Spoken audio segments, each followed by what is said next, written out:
On va voir maintenant une façon de représenter mathématiquement, puis aussi qui va se refléter dans la façon qu'on l'implémente, qu'on le représente dans du code. Une façon de représenter des documents qui est très souvent utilisée en classification de documents. Cette représentation-là, on l'appelle la représentation en sac de mots, ou en anglais bag of words. Donc, quel genre de pré-traitement on fait lorsqu'on fait de la classification de documents?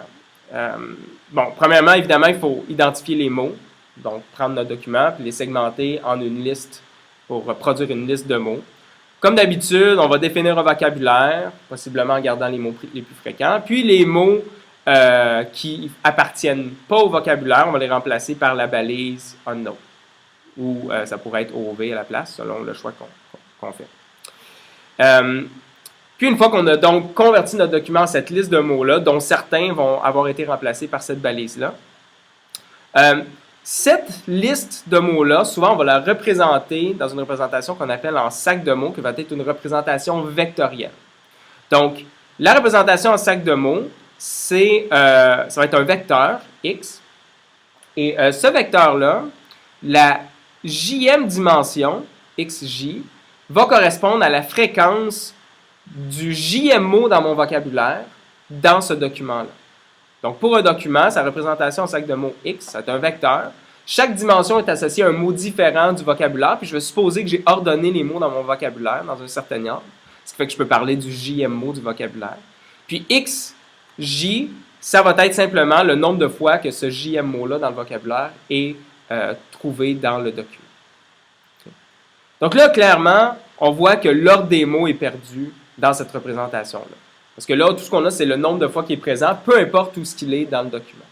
Donc, c'est vraiment une représentation où c'est explicite là, que l'ordre des mots n'aura pas d'influence à partir de ce moment-là sur la classification qu'on va faire si on utilise cette représentation-là. Parce que l'information est plus présente. Donc, un exemple rapidement de représentation en sac de mots. Imaginons qu'on ait ce document-là ici. I am Sam, Sam I am, I do not like green eggs and ham. Donc, mon vocabulaire, imaginons que j'utilise ce vocabulaire-là ici.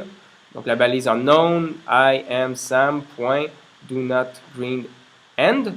Le document pré-traité, une fois qu'on a fait ça, donc on voit ici, ça a déjà été segmenté. Là, il y aurait le remplacement avec la balise unknown que je vais avoir à faire pour ensuite générer mon vecteur X. Donc là, la première dimension, ça va être le nombre de fois que la balise unknown est présente. Là, si on regarde ici, en fait, il y a 3 mots qui ne sont pas présents dans mon vocabulaire. Il y a like qui n'est pas présent. Il y a eggs, puis il y a ham. Donc, on a 3 fois la balise unknown. C'est pour ça qu'on a 3 ici. Le mot I est présent 3 fois, ici, ici, ici. Donc, ça me donne 3. Le mot am est présent 2 fois, ici et ici, puis ainsi de suite. C'est comme ça qu'on va construire notre représentation en sac de mots. Là, ici, ça ne représente pas très bien la réalité. On a un vocabulaire qui est très petit, puis de façon générale, on a un vocabulaire qui est très, très grand, fait que ces vecteurs-là vont être en très haute dimension.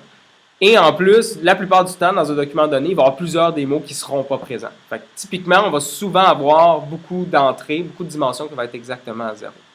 Dans ce cas-ci, ce n'est pas le cas, juste parce que notre vocabulaire a été extrait directement de ce document-là.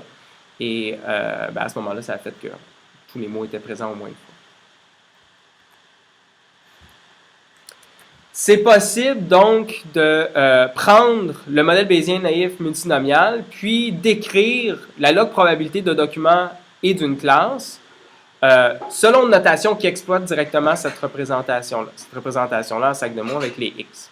Donc, en fait, ce qu'on fait, c'est qu'on remarque que, la log probabilité dans ce modèle-là, c'est quoi? C'est la log probabilité a priori de la classe, plus une somme sur tous les mots, donc D, c'est le nombre de mots présents dans le document, du log de la probabilité que le mot, chacun des mots, chacun des IM mots, ait été généré, étant donné la classe du document.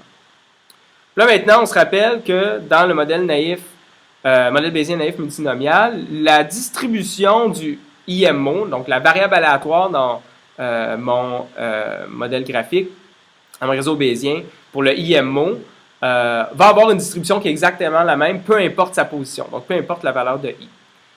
Ça veut dire qu'à chaque fois que j'observe le même mot, je vais additionner la même log probabilité.